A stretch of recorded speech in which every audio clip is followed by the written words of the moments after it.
안녕하세요. 투데이안경 코리아마켓 손유빈입니다. 안녕하세요. 박수진입니다. 원달러 환율이 6거래일 만에 1,320원대로 올랐습니다. 국제신용평가사 무디스가 미국의 신용등급을 부정적으로 하향 조정을 하자 위험 회피 심리가 다시 커지면서 환율이 상승을 했는데요. 외국인은 우리 시장을 양시장 모두 매도에 나섰고 코스닥은 5거래일 연속 하락하면서 770선대로 내려앉았습니다. 오늘 코스닥 시총 상위주들의 분위기가 전반적으로 좋지 않았죠. 네, 코스닥 시총 1위 에코프로비엠이 5거래일째 하락세를 보인 가운데 시총 8위인 JRP엔터가 3분기 역대급 실적 발표에도 불구하고 5%대 급락하면서 10만 원대가 무너졌습니다. 그리고 한미반도체 어닝 쇼크 영향에 실적 우려가 불거진 반도체 장비주도 급락세를 면치 못했는데요. 코스닥의 하락폭이 더욱 깊어진 하루, 투데이안경 코리아마켓 첫 번째 이슈픽의 주인공은 누구일까요? 네, 전해드린 것처럼 한미반도체의 3분기 어닝 쇼크 영향으로 반도체 장비주의 실적에 대한 경계감이 커진 하루였습니다. 하지만 11월 들어 외국인은 삼성전자와 SK하이닉스를 중심으로 반도체주를 집중 매수한 것으로 나타났는데요. 투데이안경 이슈픽 첫 번째, 공매도 금지 일주일, 외국인의 픽입니다. 공매도 금지가 시작된 지난 6일부터 10일까지 외국인은 삼성전자, SK하이닉스, 한미반도체, 그리고 주성엔지니어링 등 반도체 관련 11개 종목을 1조 499억 원어치 사들인 것으로 나타났습니다. 반면 포스코홀딩스, 포스코퓨처엠, 삼성 SDI, 금양, 그리고 LG화학 이런 2차전지 대표주들은 매도에 나섰는데요. 오늘 반도체와 2차전지 흐름 어땠나요? 네, 반도체와 2차전지 오늘 종목별 차별화 흐름이 나타났습니다. SK하이닉스는 장중 신고가를 경신하기도 했지만 한미반도체는 3분기 어닝 쇼크로 12% 급락하면서 반도체 장비주들의 하락을 이끌었습니다. 2차전지주도 에코프로, 포스코홀딩스는 반등에 성공했지만 에코프로비엠, 그리고 포스코퓨처엠, LG화학 등은 여전히 약세를 면치 못했는데요. 공매도 금지 기간 외국인의 픽에 이은 투데이안경 이슈픽 두 번째 주제는요. 이슈픽 두 번째, 비트코인 고공행진, 속도 붙은 가상화폐주입니다. 비트코인이 지난해 5월 이후 처음으로 5천만 원 선을 터치를 하는 등 폭발적인 상승세를 이어가고 있습니다. 현물 ETF 상장 기대감까지 더해지면서 3차 대폭발 장세가 올 것이다라는 전망까지 나오는데요. 비트코인의 고공행진에 가상화폐주, 연일 강한 에너지 이어가고 있죠. 네, 갤럭시아 머니트리가 6거래일 연속 상승세를 이어가면서 7,300원대에 마감을 했습니다. 또 우리기술 투자는 오후 들어 상승폭이 축소되긴 했지만 빨간불을 유지했고요. 위믹스 코인 가치가 부각된 위메이드도 오후 들어 탄력은 약화됐지만 여전히 약세장 속 존재감을 뽐내고 있습니다. 약세장 속 강한 시세를 형성 중인 가상화폐 관련주, 비트코인 추이를 함께 확인하시면서 대응해 나가셔야겠습니다. 네, 투데이안경 이슈픽 종목, 외국인 매매 종목과 가상화폐 관련주 가운데서 뜨거운 관심을 받고 있는 한미반도체와 LG화학, 갤럭시아 머니트리, 우리기술투자입니다. 종목들의 최적화된 매매 타이밍을 포착해보는 매도의 기술, 지금부터 시작합니다.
종목별 최적화된 매매 타이밍을 포착해보는 매도의 기술, 투데이안경 이슈픽 첫 번째, 공매도 금지 일주일, 외국인의 픽입니다. 공매도 금지가 시행된 후 외국인이 매배 행보를 살펴보면은 반도체 업종을 가장 많이 매수를 했고요. 순매도 상위 종목들은 지금 2차 전지가 다수를 차지하고 있는데 외국인의 롱숏 포지션에 대한 해석을 부장님께 먼저 여쭤볼까요? 예, 갑작스러운 공매도 금지 발표 이후에 하루 동안은 상당히 좀 강한 움직임을 보였었는데요. 코스닥 같은 경우에는 발표 이전의 종가를 오늘 이탈을 하면서 그야말로 이제 일일천하로 마무리되는 양상이 진행되고 있습니다. 이제 초기 발표 당시에는 이제 누적 외국인들의 선물 매도 규모가 한 5조 원 가량 됐었는데 선물도 한 1조 5천억 가량 순매수를 하면서 이제 추가적인 상승에 좀 기여한 부분들이 좀 있었었고요. 과거 우리 공매도 기간들을 봤을 때 가장 길었던 것이 이제 코로나 시기에 한 1년 한 2개월 정도 공매도 금지 기간이 있었는데요.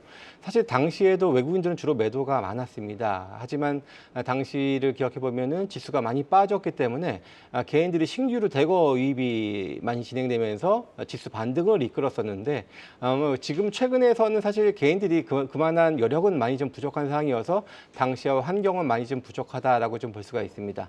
이 반도체와 2차 전지의 엇갈린 행보를 보게 되면은 물론 이제 업황에 기인한 측면들이 있는 것 같습니다. 아무래도 AI를 중심으로 한 반도체 수요 회복 계속해서 진행되고 있고 오늘도 삼성전자, SK 하이닉스는 외국인들이 순매수를 한 반면에 2차 전지 같은 경우에는 상대적으로 뭐 최근에 광물 가격이 하락하면서 판매가가 좀 떨어지고 있는 양상들이고 그리고 주요 메이저 업체들이 자동차 판매량을 좀 하향 조정하는 그런 흐름들을 보여주고 있어서 오늘도 보면은 에코프로라든지 LG 에너지 솔루션의 일부 소폭의 외국인 순매수를 제외하고는 대부분 좀 매도가 좀 더 일색인 측면들이 좀 강하지 않았나 이렇게 보여지는데요.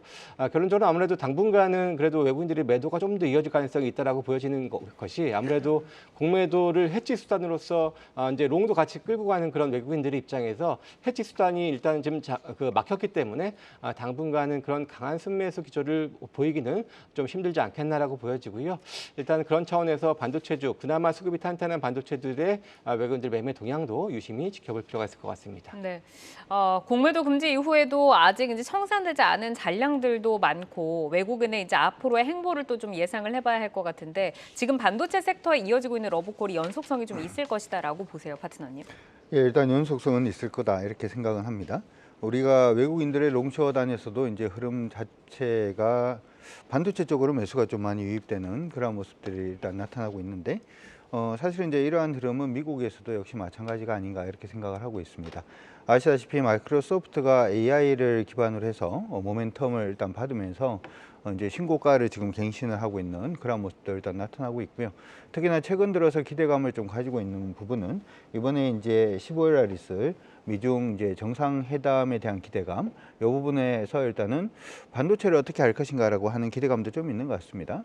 최근에 엔비디아가 중국 쪽으로 일단은 저가형 칩 자체를 수출을 이제 금지하는 부분이 미국의 상무부에서 일단 얘기가 나왔는데 최근에 이제 얘기가 나오고 있는 부분을 보게 되면 그 저가칩 부분에서도 우리가 좀 생각을 해볼 수 있는 부분들 중에 하나가 여전히 이제 중국 쪽으로 진출할 수 있는 부분이 있다라고 얘기들이 일단 나오고 있고 뭐 이러한 부분에서 최근 들어서 엔비디아도 또 강세거든요. 그래서 어떻게 보면 AI를 필두로 한 반도체 부분에 대한 기대감은 여전히 살아있는 게 아닌가 이렇게 생각이 들고 따라서 오늘 그 일부 반도체 관련된 종목군들이 좀 약세 움직임을 보였지만 외국인들이 우리 시장에서 어떤 업종을 살 수 있을까를 한번 생각을 해보면 반도체밖에 없지 않나 이런 생각이 좀 들고요. 따라서 이쪽으로의 연속성 자체는 계속해 좀 보여줄 가능성이 있지 않을까 이렇게 생각하고 있습니다. 네, 지금 뭐 반도체와 2차 전지 이제 앞으로 업황 전망에 좀 엇갈린 외국인의 수급이 지금 들어오고 있는데 오늘 매도의 기술에 대표적으로 한미반도체 그리고 LG화학 이렇게 이제 두 종목을 올려봤습니다. 지금 두 분께서 보내주신 사인을 보니까 여기에서 지금 고가 하나밖에 안 들어왔어요. 한미반도체에만 강준혁 파트너께서 지금 고 사인을 주셨고 자 여기 이제 어떤 의미가 있을지 한미반도체부터 한번 살펴보도록 하겠습니다. 어닝 쇼크 나왔고 창사일에 이제 최대 배당 소식을 전하긴 했습니다. 또 지난주에 또 대주주에 뭐 적지만 또 매도 소식까지 좀 나오면서 오늘 주가가 많이 밀렸습니다. 12.8% 밀리면서 거래를 마쳤는데 최근에 그 신고가 랠리가 이제 좀 꺾였잖아요. 자 여기에서는 지금 강준혁 파트너께서 지금 고사인을 주셨는데 이런 조금 노이즈가 있을 때 매수의 기회로 활용을 해야 된다라고 보시는 자리일까요? 일단 이렇게 우리가 생각을 해보자고요. AI 반도체 시장이 이제 커진다라는 기대감 때문에 어떻게 보면 반도체 관련된 종목이 좋다라고 얘기를 하는 거잖아요. 네. 근데 AI 시대가 지금 왔다라는 것 때문에 오르는 건 아니잖아요. 무슨 얘기냐 하면 향후에 있을 기대감 부분이 더 크기 때문에 지금 보여주는 실적보다는 앞으로 나올 실적에 대한 기대감 이쪽에 여러분들이 조금 더 체크를 하시는 것이 필요하지 않을까라고 생각이 들고요. 저는 아까도 이제 말씀을 해드린 것처럼 엔비디아 부분에 대해서 일단 기대감이 좀 있다 이렇게 생각을 하는데 원래 이제 그 여러분들 아시다시피 엔비디아가 중국 쪽으로 원래 H800이라고 하는 인공지능 칩 자체는 수출이 금지돼 있었고 저가형 칩이 수출이었던 A800 부분도 최근에 상무부에서 수출 금지 부분을 일단 냈는데, 그러니까 곧장 이제 엔비디아에서 나온 게 이거보다 더 저사양, 소위 말해서 미국 쪽에서 중국으로의 AI 칩 부분을 보내는 부분에 대해서 가능성이 있는 쪽에 그런 칩 부분에 대한 얘기들이 지금 얘기가 나오고 있습니다.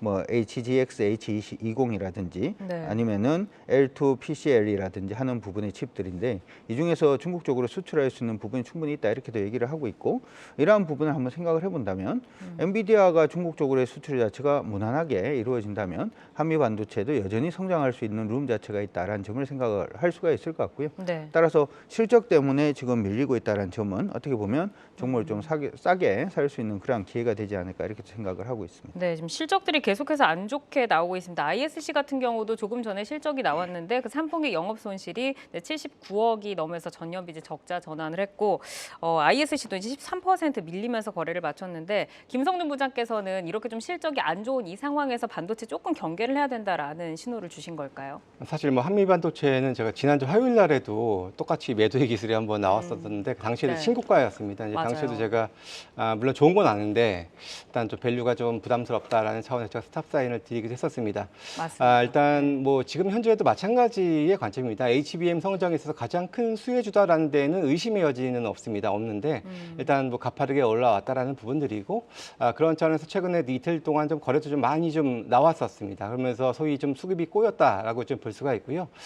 그런 차원에서 아직까지는 조금 눌림목을 좀 기다려보자라는 그런 관점을 계속해서 유지를 좀 해야 될 것 같다라는 차원에서 스탑 사인 드립니다. 네, 이제 한미 반도체를 갖고 계신 분들이 이제 아무래도 랠리를 조금 즐기시다가 갑자기 이게 이제 꺾이기 시작하면서 이제 시간 내에서 뭐 하한가도 치고 이러면서 좀 걱정이 많으셨을 텐데, 오늘 같은 경우는 이제 목표가를 상향한 증권가 리포트도 있었고요. 외국인의 매도를 좀 보면은 지난 금요일에는 56만 주 이상 매수를 했었는데 오늘은 이제 110만 주 이제 매도가 나왔습니다. 자, 외국인이 그래도 지난주 이제 신고가 랠리에서는 좀 매수가 들어왔었잖아요. 이 매수세는 부장님 어떻게 보세요?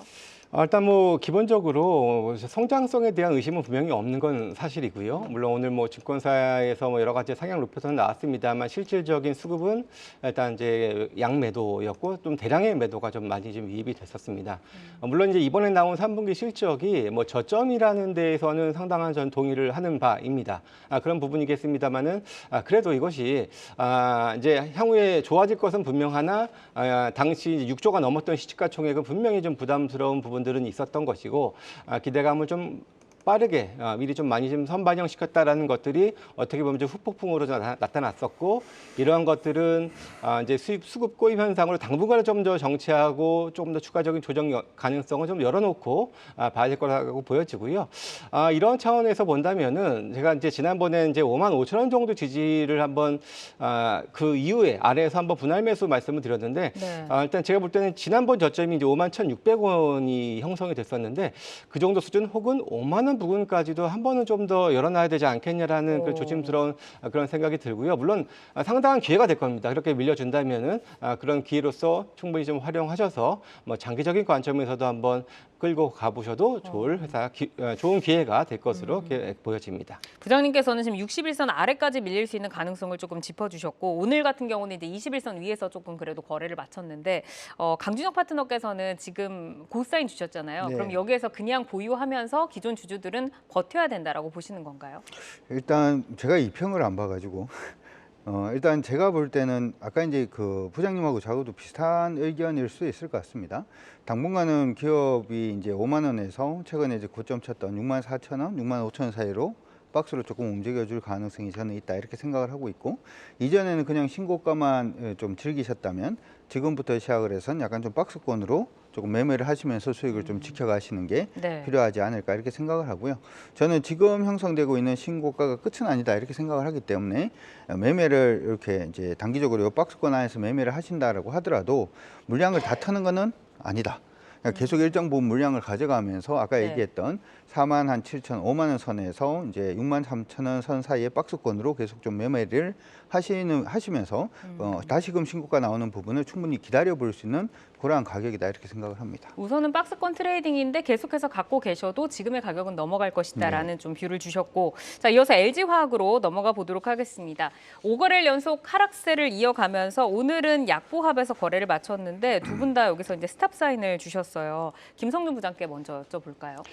일단 뭐 실적은 뭐 그래서 나름 양호하게 나왔습니다. 3분기 8,600억 영업이익을 달성을 했고 컨센서스를 대략 한 12% 정도 상향하는 그런 숫자였습니다. 다만 이제 최근 계속해서 메탈 가격이 하락이 이어지고 있고요. 지난 3분기에도 이런 영향으로 인해서 판가가 대략 한 20%가량 조정을 받았습니다. 그런데 그 3분기 이후 뭐 10월 달 계속해서 좀 메탈 가격이 좀처럼 반등을 하지 못하고 있는 양상이기 때문에 4분기 중에도 추가적으로 한 10% 내외의 판가 하락 압력은 나올 것으로 이렇게 우려가 되는 부분들입니다. 그리고 뭐 주요 완성차 업체들 계속해서 이 가전사 하향 조정을 하고 있고 판매량도 조금 계속해서 이제 고금리 여파로 인해서 좀 감소하고 있는 그런 추세가 진행이 되고 있죠. 그래서 아직까지는 2차 전지 전반적으로 이런 업황의 반전을 꾀할 수 있는 모멘텀은 좀 아직은 좀 부족하지 않냐라고 보여지고요. 다만 물론 좀 상대적으로 다른 양극재보다 안전한 그런 가치, 그런 자산 가치를 가지고 있다라는 장점은 있겠습니다만은 그래도 가장 메인인 양극재 쪽에 좀 더 뭔가 좀 턴하는 그런 좀 분위기가 도모되지 않은 한은 아직까지는 조금 경계하자라는 차원에서 말씀드렸습니다. 네, 지금 강준호 파트너께서도 스탑 사인을 주셨는데 LG화학이 이제 공매도 금지 후에 지난 한 주 동안 외국인 순매도 상위 이제 9위를 차지하고 있는 종목입니다. 자, 지금 현재는 공매도 잔량이 어느 정도나 남아 있는지 좀 말씀을 좀 여쭤보고 당분간은 좀 의미 있게 수급이 개선될 수 있는 가능성은 좀 적다라고 보시는 걸까요? 일단 첫 번째로 우리가 볼 수 있는 부분은 기존에 가지고 있던 공매도 물량은 시간이 지나면 지날수록 어차피 연장이 안 될 거기 때문에 계속 좀 축소가 될 수 있다라고 일단 생각을 해두시면 좋을 것 같습니다. 근데 중요한 부분은 이런 거죠. 주가가 오를 가능성이 높기 때문에 쇼커버를 치면서 올릴 거냐, 네. 아니면 그냥 연장 안 하는 수준에서 그냥 끝을 낼 거냐라고 생각을 해볼 수가 있는데, 저는 일단은 뭐 연장 안 되는 수준 정도로 크게 뭐 수급상의 효과 자체는 크지 않을 것이다 이렇게 생각은 일단 합니다. LG화학을 바라보는 시각 자체는 사실 두 가지 시각을 동시에 가지고 가야 되죠. 물론 이제 2차 전지 부분에서 LG에너지솔루션이 어떻게 될 것인가다 LG화학의 주가에 관심을 가지는 부분이 있고요. 두 번째는 화학주들은 일반적으로 중국 경기가 살아나기 시작을 해야지 주가 강하게 탄성을 가질 수 있다 이렇게 생각을 하시면 좋은데, 최근에 중국 경기가 조금 살아나려는 모습이 보여서 LG화학의 주가도 다시금 좀 강세 움직임을 보이려는 그런 모습은 있었습니다만은 이번에 또 보니까 PPI라든지 하는 부분이 좀 부정적으로 나오고 있는 그런 모습도 약간 좀 부담이 되지 않나 이렇게 생각을 해봅니다. 따라서 LG화학 같은 경우에는 수급적으로는 지금 좋아지긴 조금 힘들지 않겠나 이렇게 생각이 들고, 좀 좋아질 수 있다라고 하는 부분을 생각을 해본다면 지금 외국인들 보유 수량 자체가 거의 완전히 바닥입니다. LG화학은. 그렇기 때문에 더 이상 팔 게 없다라는 그 생각을 해본다면 어느 정도는 좀 수급적인 안정이 일단 보여질 수는 있습니다만은 뭔가 매수할 수 있는 강력한 모멘텀이 없는 한 조금은 쉬어갈 가능성이 높지 않을까 싶습니다. 네, 지금 LG화학은 두 분 다 스탑 사인을 주셨는데 그럼 김성준 부장께 좀 여쭤보겠습니다. 가격적으로는 어떻게 조금 여기에서 뭐 나와야 하는 건지 좀 어떻게 보세요, 전략을? 예, 사실 뭐 아까도 언급을 드린 바 있지만 기본적으로 LG에너지솔루션의 지분 가치가 현재 시총을 어느 정도 해석을 해줄 수 있을 정도긴 합니다. 그런 만큼 안전판은 분명히 된다라는 부분들인데 마찬가지로 같은 이제 배터리 업체로서 최근에 2차 전지의 업황 둔화로 인해서 같이 좀 주가도 좀 조정을 받고 있는 분위기이기 때문에 그렇게 크게 작용하지 못할 것 같고, 그리고 또 석유화학 부분도 이제 납사 가격이 그래도 좀 반등하면서 흑자 전환을 했어요. 그래서 이런 부분들은 나름의 안전판 효과는 분명히 줄 것으로 보여지긴 합니다만 언급드렸던 것처럼 양극재가 메인인데 아직 그쪽에서 뚜렷한 회복의 조짐이 없다. 그래서 그렇다면은 이것을 계속해서 가져가야겠느냐에 대한 고민도 좀 있고요. 그런 것들이 좀 지루하다면은 사실 보다 조금 더 확실한 턴어라운드를 보여주고 있는 게 사실 반도체 쪽이긴 하거든요. 그래도 물론 오늘 많이 빠졌고 최근에 또 기회로서 어느 정도 좀 볼만한 구간이 나올 것도 같은데, 그렇다면은 일정 부분은 그런 쪽으로 좀 업종도 좀 선회하는 것들도 한번 고려를 해보아야 되지 않겠냐. 당분간 좀 지지부진할 것으로 이렇게 우려가 되기 때문에 그런 말씀을 좀 드려봅니다. 그러니까 2차 전지의 방향을 돌리기에는 아직까지 좀 긴 시간이 걸릴 것으로 예상이 되니까 오히려 탄력도가 있을 것으로 예상되는 반도체 쪽에서 이제 기회를 찾아보자라고 좀 정리를 해주셨습니다. 자, 이어서 이제 가상화폐 볼까요? 가상화폐 관련주들 계속해서 들썩이면서 지금 랠리를 이어가고 있는데 현물 ETF 기대감이 상승 랠리를 견인하는 가운데 비트코인이 지난주에는 5천만 원을 터치를 하게 됐고 오늘도 이제 4,960만 원대 유지를 하고 있습니다.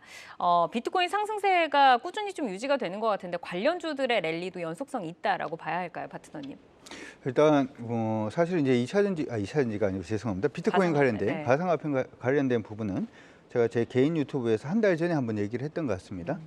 두 가지 정도로 우리가 생각을 해볼 수가 있는데 사실 이제 아직까지도 이제 미국 경기가 완전히 살아난다라고 생각이 사실 좀 힘들고 국채가 최근 들어서는 수익률이 조금 안정화되고 있는 그런 모습입니다만은 여전히 미국이 뭐 돈 쓸 데가 많다라는 점을 감안해 보자면 언제든지 국채 수익률도 좀 틀릴 수 있다라는 부분도 좀 부담이 되는 것 같습니다. 내년에는 경기가 좀 좋아지지 않을 가능성, 연착륙이 됐던 경착륙이 되었던 얘기가 나오기 시작을 하는 것 같은데 그런 부분은 사실은 달러에 대한 위상 자체를 조금 내릴 수가 있고요. 이런 달러의 위상이 좀 떨어진다라고 하는 부분은 어떻게 보면 암호화폐에 일단 시장 관심도가 좀 높아질 가능성이 높다는 얘기를 한 달 전에 일단 해드렸고 그런 부분에서 어떻게 보자면 게임 관련된 종목이 됐던 아니면은 뭐 우리 소위 말하는 이제 요즘은 이제 메타버스 관련된 종목군들도 좀 움직이는 그런 모습인데 게임주부터 시작을 해서 최근에 이제 강세 보이고 있던 네. 갤럭시와 모니터리가 됐던 아니면 우리 기술 투자가 됐던 이런 종목군들로 좀 이어지고 있는 모습인데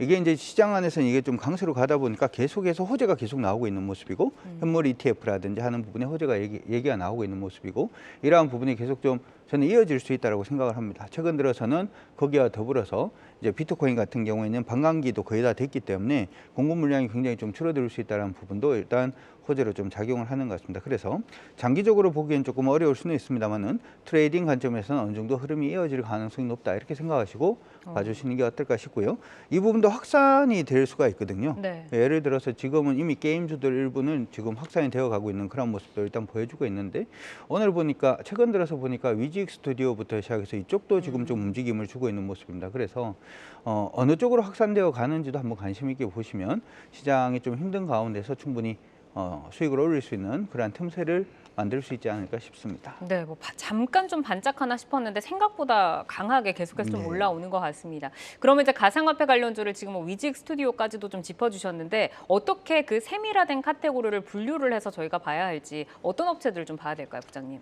일단 뭐 크게 카테고리 두 가지 정도로 좀 분류를 해볼 수가 있을 것 같은데요. 먼저 기존에 이제 코인 거래소의 지분을 가지고 있는 회사들하고 또 증권형 토큰이라고 불리는 이제 STO 관련 회사들 이 두 가지 분류로 좀 볼 수가 있는데요. 먼저 이제 코인 거래소 지분 갖고 있는 회사는 이제 업비트 운영사 두나무의 지분은 이제 7.23% 가지고 있는 이제 우리 기술 투자가 가장 좀 부각이 되고 있고요. 거기다가 마찬가지로 두나무 지분 5.9% 가지고 있는 하나투자증권도 관련주고요. 거기다가 이제 자회사를 통해서 빗썸 코리아 지분 7%대를 가지고 있는 위지트 역시도 관련주로 볼 수가 있습니다. 두 번째 이제 STO 관련해서는 이제 몇 종목이 좀 있는데요. 기본적으로 STO 같은 경우에는 이제 뭐 미술품이라든지 음악 저작권이나 뭐 부동산 같은 그런 실물 자산을 이제 블록체인 기술을 활용을 해서 주식처럼 사고 팔 수 있게 하는 그런 이제 방식인데요. 아마 내년 말이나 내후년 정도에 이제 법안이 시행이 될 것으로 기대가 되는 아직 뭐 시간은 좀 남았죠. 아무튼 그런 관련된 회사들인데 그 중에서 가장 뭐 최근에 부각받고 있는 것이 이제 갤럭시와 머니트리죠. 토큰 증권 발행에 있어서 가장 좀 경쟁력을 독보적으로 긴 경쟁력을 가지고 있는 회사가 바로 이제 갤럭시와 머니트리고요. 거기다가 이제 핀테크 업체 핑거라든지 또 이제 SK증권, 뭐 한국정보인증 이런 회사들도 관련주로 포함할 수 있습니다. 알겠습니다. 자, 오늘은 그럼 이제 대표적인 종목이죠. 갤럭시와 머니트리 그리고 이제 우리 기술 투자에 대해서 두 분의 의견을 좀 여쭤보도록 하겠습니다. 지금 여기에서는 하나의 스탑 사인만 들어왔습니다.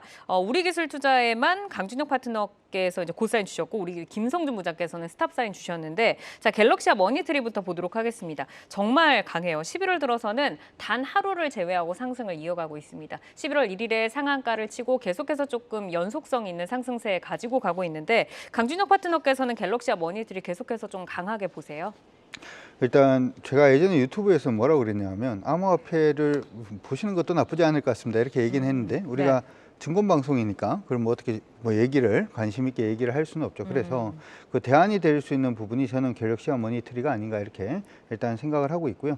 앞서서 얘기를 했는 것처럼 지금 시장은 현재의 실적이라든지 하는 부분보다는 앞으로 생길 수 있는 부분에 대한 시장 관심도에 따라서 좀 트레이딩하는 게 저는 바람직하지 않나 이렇게 생각을 하고 있고요.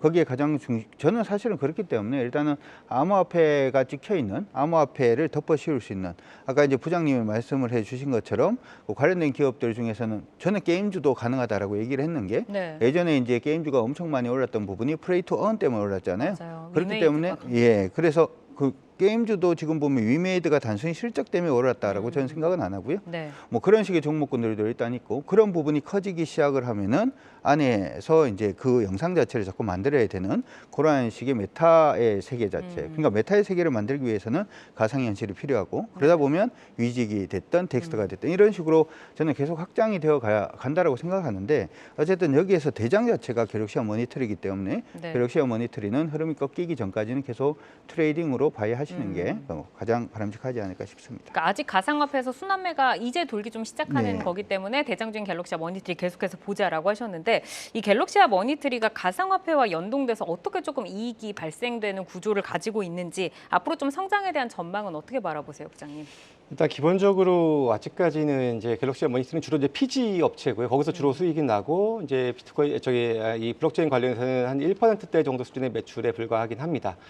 다만 이제 향후에 좀 기대가 되는 것이 아직까지 이제 법안까지 많이 남긴 했는데 네. 법안 시행 전에 미리 이제 토큰 증권을 발행하기 위해서는 규제 샌드박스를 통한 수익 증권 또는 이제 증권 신고서 작성을 통한 투자 계약 증권 이런 것들을 해야 되는데 해서 이제 거래를 해야 되는데 이 갤럭시와 머니터리가 이것을 할 수가 있습니다. 그래서 그러니까 법안 시행 전, 그러니까 시장이 개화하기 전에 먼저 이 IP를 확보할 수 있다는 것은 상당히 좀 이 본격적인 개화가 됐을 때 이익 창출에 상당히 좀 크게 좀 기여할 부분들이 있다라는 그런 장점들이 가지고 있고요. 물론 저는 아직까지 이쪽 지금 최근에 이쪽이 부각되는 이유는 전체적인 시장의 조금 이제 침체 기로 속에서 틈새 테마를 형성하고 있다 이렇게 보여지는데요. 그래도 수급적으로도 좀 양호하고 일단 향후에 아직까지는 이게 본격적으로 이익이 얼마큼 어느 정도 날지는 알 수는 없으나 그래도 전반적으로 좋아진다라는 그런 분위기의 확신이 이런 수급으로 이어진다 이렇게 기대가 되는 상황입니다. 실적보다는 기대감이다.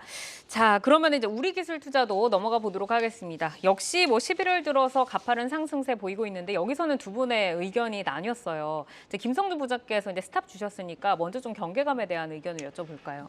사실 이제 이쪽 틈새 테마라고 앞서서 언급을 드렸는데 전반적으로 다 고한다라고 보다도 일정 부분의 경계감을 가지자라는 차원이고요. 저는 물론 우리기술투자도 여전히 트레이딩 영역에 있다라고 좀 생각을 좀 듭니다만은 기본적으로 이 두나무 지분 갖고 있는 것이 7%대인데 이게 지분법으로 이어지는 건 아니거든요. 네. 그리고 이익 변동도 상당히 좀 큽니다. 그래서 이러한 이제 최근에 이 코인의 강세에 힘입은 일단 테마성의 강세의 측면이 좀 더 강하다라는 차원에서 그런 차원에서 좀 경계 차원으로 말씀을 드렸습니다. 강준혁 파트너께서는 지금 고 사인을 주셨는데 우리기술투자가 연고점에 지금 다가설 정도로 가파르게 좀 상승세를 이어가고 있는데 기존 주주들은 그럼 어떤 가격대를 기준으로 조금 엑시트 전략을 세워야 될까요? 일단 6,100원 언저리가 굉장히 좀 강한 저항이 되지 않을까 이렇게 생각은 하고 있습니다. 저도 사실은 이건 좀 고민을 좀 했었어요. 왜냐하면 이 거래소 부분이 어떻게든 실적이 좋아지고 그 부분에 대한 기대감으로 우리 기술 투자가 움직이고 있는 건데 시장의 유동성 자체가 계속 좀 감소하고 있다는 점을 생각을 해보자면 네. 사실은 거래소가 실적이 좋아지는 그런 기대감을 가지기에는 조금 어려울 것 같기는 합니다. 어려울 것 같기는 한데 그래도 일단은 시장 안에서 갤럭시와 머니터리하고 더불어서 지금 거의 뭐 대장주격으로 움직이고 있다는 점을 감안해 보자면 기본적으로 한 6,100원 언저리까지는 한번 노려보시는 게 어떨까 싶습니다. 네, 알겠습니다. 자, 오늘은 이제 한미반도체와 LG화학 그리고 갤럭시와 머니터리 그리고 우리기술투자까지 살펴드렸습니다. 내용 잘 참고를 해보시고 현재 주가와 모멘텀을 기준으로 저희가 포인트 제시를 해드리기 때문에 시장이 변화하면 전력도 변동 가능할 수 있는 점 꼭 기억을 해주시기를 바라겠습니다. 계속해서 이슈와 모멘텀 팔로우하면서 여러분의 전략 체크해드리겠습니다.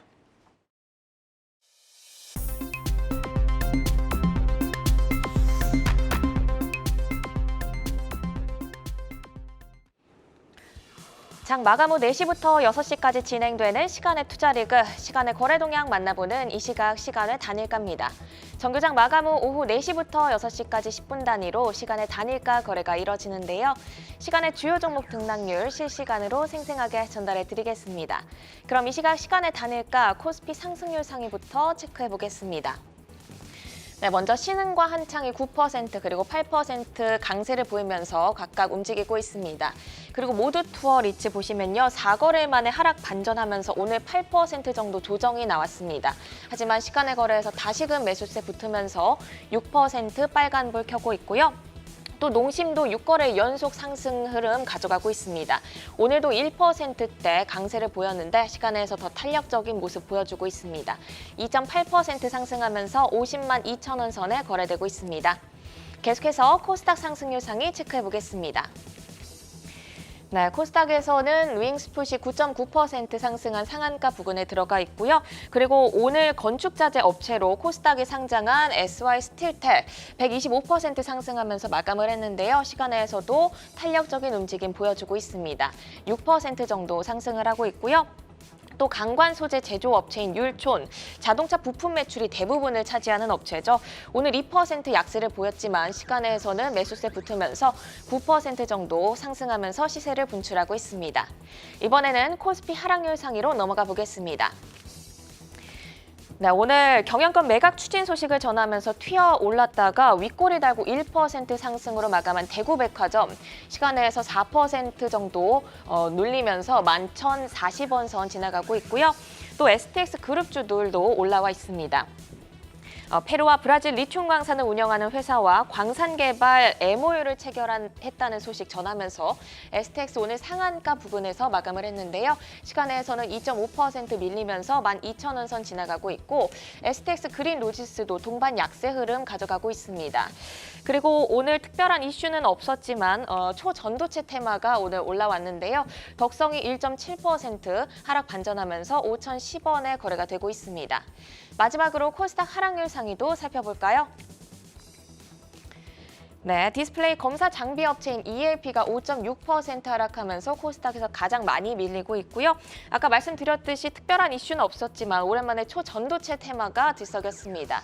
신성 델타테크가 18% 상승을 했고 또 서남 같은 경우도 9% 상승률을 보였는데요. 신성 델타테크 현재 5% 하락하고 있고 서남 역시 4% 가깝게 하락하면서 3,875원의 거래 이어지고 있습니다. 이렇게 이 시간의 단일가 살펴봤는데요. 시간의 단일가 매매는 오후 6시까지 10분 단위로 매매가 체결됩니다. 모멘텀과 거래량 등 꼼꼼히 살펴보시고 시간에서도 성투 전략 세워가시기 바랍니다. 시간의 단일가 거래 동향, 잠시 후 시간의 단일가 특징주를 통해서도 확인하실 수 있습니다.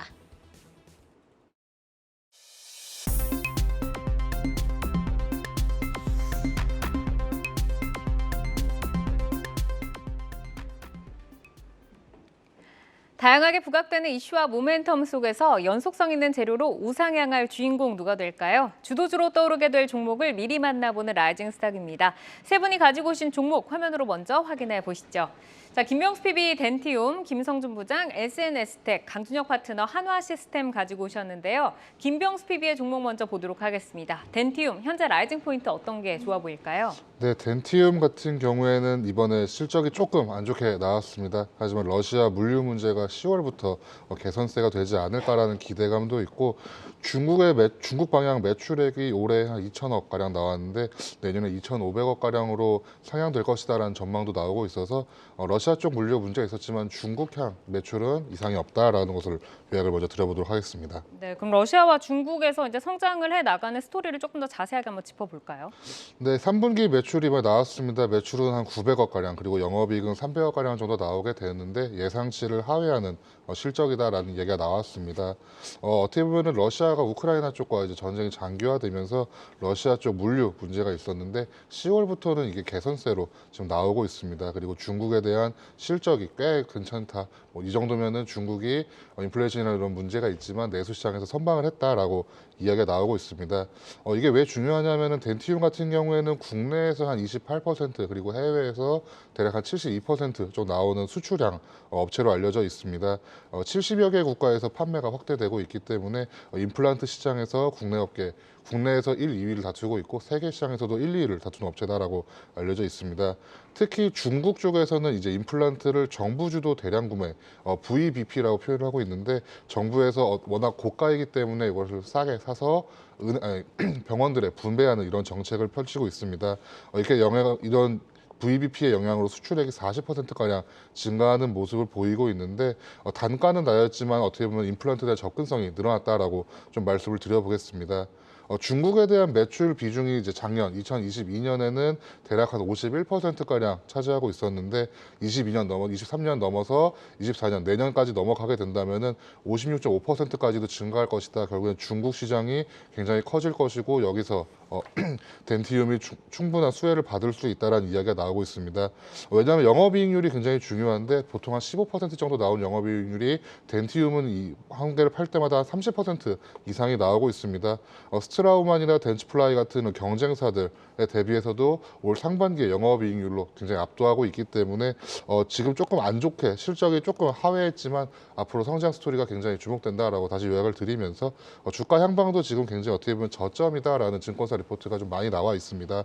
11만 원 초반대 정도의 지금 주가가 나오고 있는데 대략 한 15만 원 선을 먼저 보시고 그 이후에 더 올라갈 수 있는지에 대해서는 내년에 어떻게 보면 앞으로 나올 실적을 조금 살펴보실 필요가 있지 않을까라고 말씀을 드려보겠습니다. 네, 한동안 길게 조금 꾸준하게 빠졌는데 최근에는 뭐 기간 매수도 유입이 되고 있고 앞으로 좀 턴어라운드 할 수 있는 가능성을 짚어주셨습니다. 잘 참고를 해보시기를 바라고요.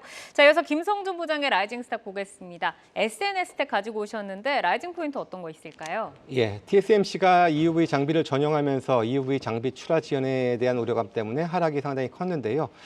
이제 중국에 대한 미국 제재가 강화되면서 선제적으로 DUV 장비 확보가 크게 나타나고 있고 그래서 중국항 출하량이 지금 증가를 하고 있습니다.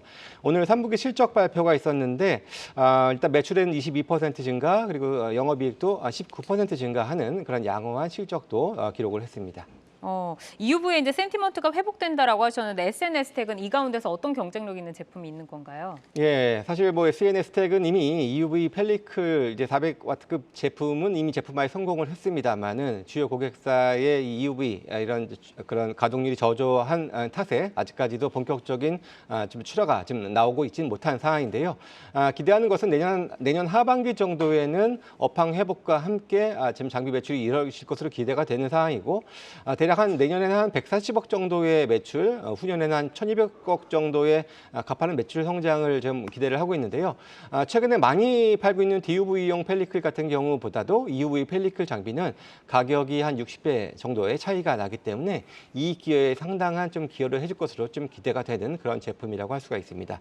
또 두 번째 이제 EUV 블랭크 마스크 같은 경우에는 2025년 이제 하반기 정도에 본격적으로 납품이 좀 기대가 되고 있는 장비인데요. 기본적으로 이제 펠리클보다도 한 4배 이상 큰 그런 시장입니다.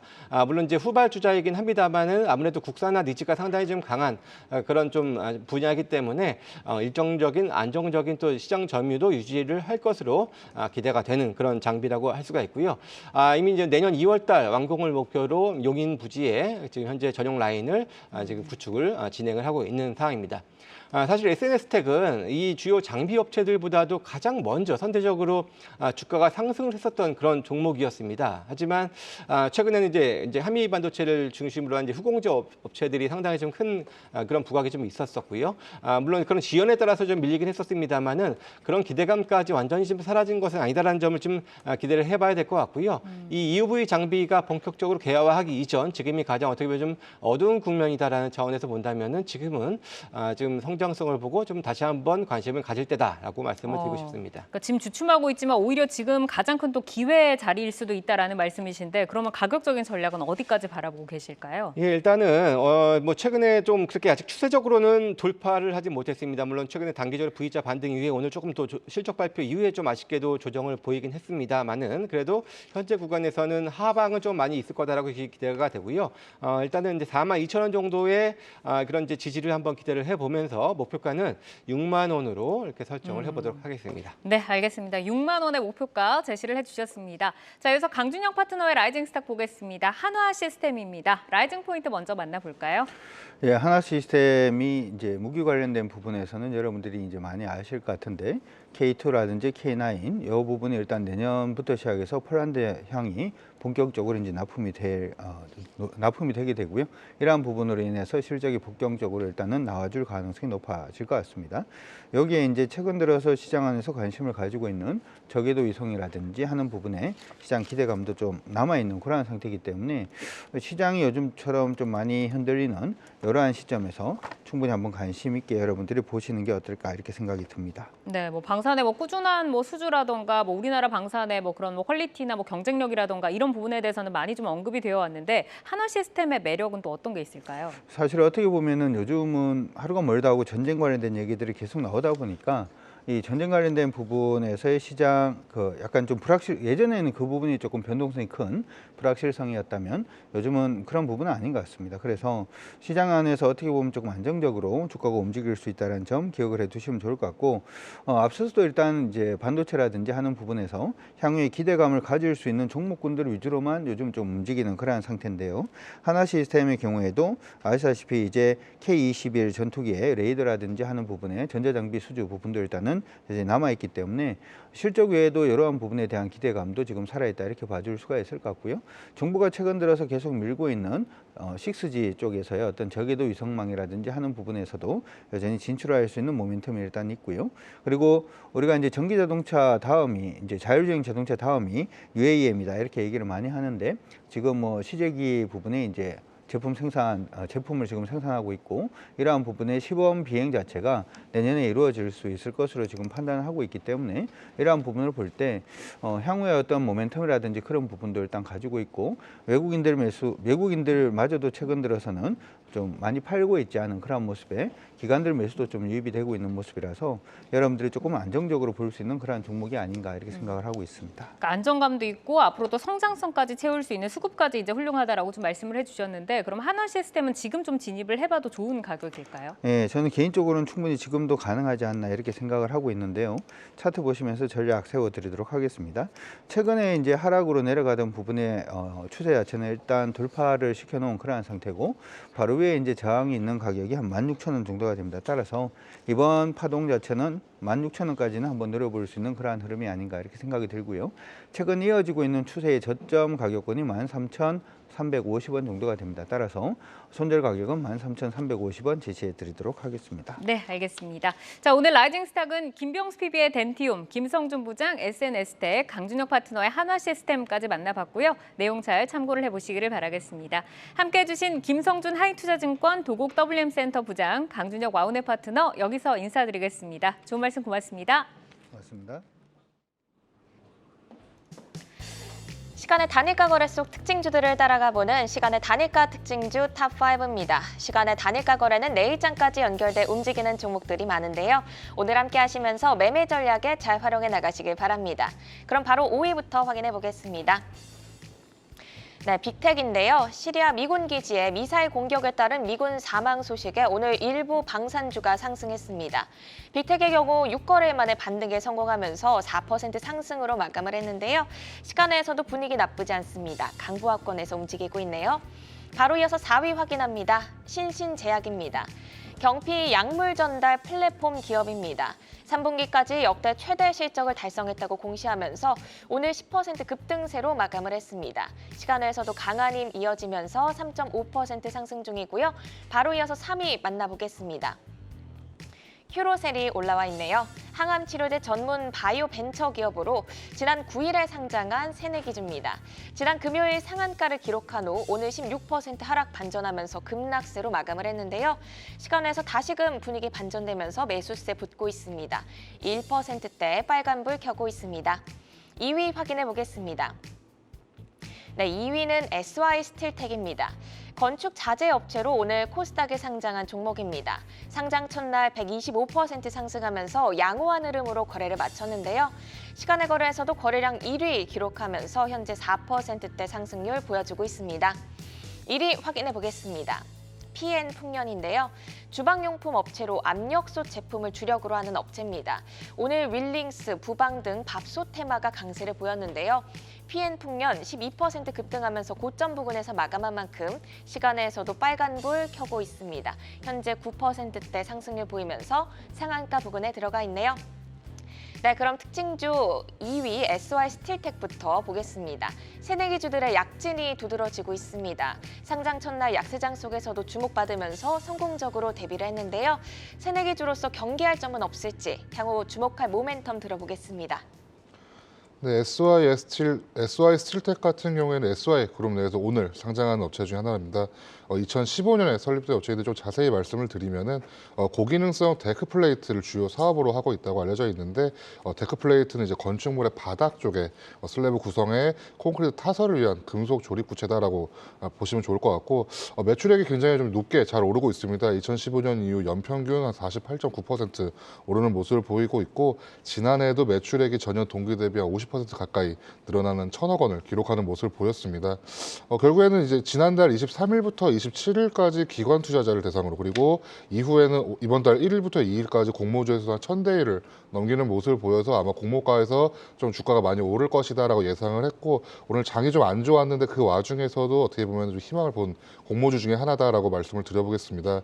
특히 이제 모 회사인 SY그룹과 시너지를 통한 이제 사업 경쟁력이나 다양한 건축물에 대한 이제 이런 제품들을 보유하고 있기 때문에 유통 위주의 영업 전략에서 시공 쪽으로 아마 늘어나고 있는 SY그룹에서 중요한 역할을 하고 있지 않을까. 그리고 내년으로 넘어가게 되면은 또 건설 쪽 업종이 다시 좋아질 수가 있기 때문에 사업 영역 다각화를 추진하고 있는 SY그룹 입장에서도 SY 스틸텍이 중요한 위치를 차지하고 있기 때문에 당장 오늘 상장했기 때문에 주가를 예상하기 좀 어렵지만 그래도 긍정적인 시각으로 좀 보실 필요가 있지 않을까라고 요약을 좀 드려보도록 하겠습니다. 네, 가파른 매출 상승세를 보이고 있는 SY 스틸텍입니다. 좋지 않은 시장에서도 오늘 양호한 모습으로 마감한 만큼 긍정적 시각으로 지켜볼 만하다라는 평가셨고요. 이어서 특징주 3위 큐로세도 보겠습니다. 마찬가지로 좀 신규 상장한 새내기주입니다. 지난 9일에 상장했는데요.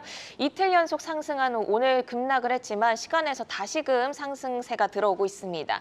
상장 후 카티 치료제 개발 협력에 대한 기대감이 형성되고 있는데요. 새내기주의 변동성에 유의하면서 저희 어떤 재료 주목해 볼 수 있을까요? 네, 큐로셀 같은 경우에도 9일에 이제 상장이 되게 됐는데 공모가 기준으로 시가총액이 대략 한 2,700억 정도입니다. 면역 항암제 개발 기업으로 알려져 있고 특히 혈액 내 면역 세포 쪽으로 많이 하고 있고 암세포를 제거하는 키메릭 항원 수용체 T세포, 속칭 카티라고 표현하고 있는데 이게 임상 2상을 완료한 상태에서 상장한 모습을 보이고 있습니다. 암 환자에서 T세포의 이제 암세포를 잘 찾아낼 수 있는 수용체를 활용해서 다시 환자의 몸에 넣어서 암세포를 사멸시키는 면역 항암제의 기본적인 모습을 보이고 있고 결국에는 효과적으로 암세포를 없앨 수 있고 그리고 암세포를 사멸하기 위해서 외부 물질이 아닌 체내 면역세포를 이용한다는 점에서 기적의 치료제다라고 표현하는 기사도 있을 정도로 좀 긍정적인 시각을 많이 보이고 있습니다. 특히 이제 임상 2상에서 재발성 또는 불응성 이런 환자를 대상으로 보고 있기 때문에 지금 서울의 몇 가지 병원에서 환자를 대상으로 진행하고 있고 특히 이상이 지나가게 된다면은 추가적으로 주가 상승 충분히 일어날 수 있고 오늘 같은 경우에 주가가 조금 내려온 이유 같은 경우에는 결국 공모 이후에 주가가 변동성이 커져 있기 때문에 이거에 대한 수익 실현이라든지 아니면 추가적으로 공모 청약 같은 경우에서도 특히 일반 투자자들이 170대 1 정도밖에 기록을 하지 못했습니다. 그럼에도 불구하고 주가가 좀 오르는 모습을 보이고 있다라고 하면은 면역 항암제 쪽에서 충분히 관심을 받을 만한 종목 중에 하나다. 그렇기 때문에 앞으로 이제 2상이라든지 3상이 진행되고 있는 그런 새로운 시장이 개척되고 있기 때문에 충분히 좀 긍정적으로 보실 필요가 있다라고 말씀을 좀 드려보도록 하겠습니다. 네, 이어서 오늘장 특징주로 한국전력 살펴보겠습니다. 무려 10분기 만에 흑자 전환에 성공했다는 소식에 오후 들어 상승 반전에 성공하면서 5%대로 마감을 했는데요. 실적 반등이 이제 본격적으로 시작된다고 봐야 할지 향후 주가 전망 어떻게 보실까요? 네, 한국전력이 10개 분기 만에 흑자 전환이 했다는 기사가 나왔습니다. 누적 영업 손실이 6조에서 전년 동기 대비 큰 폭으로 개선이 되었다라고 이야기가 나오고 있는데 국제 유가라든지 환율이 조금 불확실성이 지속되고 있어서 흑자 지속은 조금 불투명하지 않을까라는 이야기도 나오고 있고 하지만 한국전력에서는 이제 특단의 자구 노력이 있었다라고 이야기가 하고 있고 경영 정상화도 충분히 가능하다라는 반응이기 때문에 좀 살펴보실 필요가 있습니다. 좀 자세히 보시면은 한전 같은 경우에는 3분기 연결 기준으로 거의 2조에 가까운 영업이익이 나오게 되었고 매출액은 24조 4,700억이 기록하면서 당기순이익을 8천억까지도 올리는 모습을 보였습니다. 결국에 영업손실 규모가 굉장히 전년 대비 한 70%가량 개선되는 모습을 보였는데 결국에는 자회사 연료비는 감소했지만 민간 발전사 전력 구입비가 한 2천억 정도로 늘리는 모습을 보이면서 발전량과 구입량 전체가 전체 규모는 감소하고 민간 쪽 석탄 규모가 좀 느린 거 아닐까라고 분석이 나오고 있습니다. 특히 이제 22년 4월 이후에 올해 3분기까지 5차례 요금 조정이 있었기 때문에 앞으로도 충분히 안정적인 어떻게 보면 한국전력에서는 안정적인 영업이익이라든지 발생할 수 있었지만 이스라엘이라든지 이런 외부적인 요인으로 조금 불확실성은 있지 않을까라는 점을 잊지 않으시고 투자 나가실 필요가 있다라고 말씀을 드려보겠습니다. 네, 이렇게 시간의 특징주와 오늘장 특징주 살펴봤습니다. 함께해 주신 김병수 DB금융투자 잠실지점 PB는 여기서 인사드리겠습니다. 고맙습니다. 글로벌 증시 동향 전해드립니다. 오늘 중화권 증시는 미중 정상회담을 앞두고 혼조세 보이다 강보합권에서 마감했습니다. 상해지수 0.2% 강보합, 선전은 0.1% 상승하면서 1만 선 아래에서 마감을 했고요. 마감을 앞둔 항생지수가 0.6% 오르고 있습니다. 이번 주 중국과 관련한 사안들이 많습니다. 시진핑 중국 국가주석이 에이펙 회담에 참석할 예정인데요. 미중 정상회담은 15일 확정이고요. 일본과 중국의 회담은 16일로 예상됩니다. 이어서 나스닥 선물지수도 함께 체크해 보시죠. 나스닥 선물지수 이 시각 현재 0.35%로 약보합권에서 움직입니다. 지금까지 글로벌 증시 브리핑 이마영이었습니다. 오늘 저희가 준비한 소식은 여기까지입니다. 오늘도 함께해 주신 여러분 고맙습니다.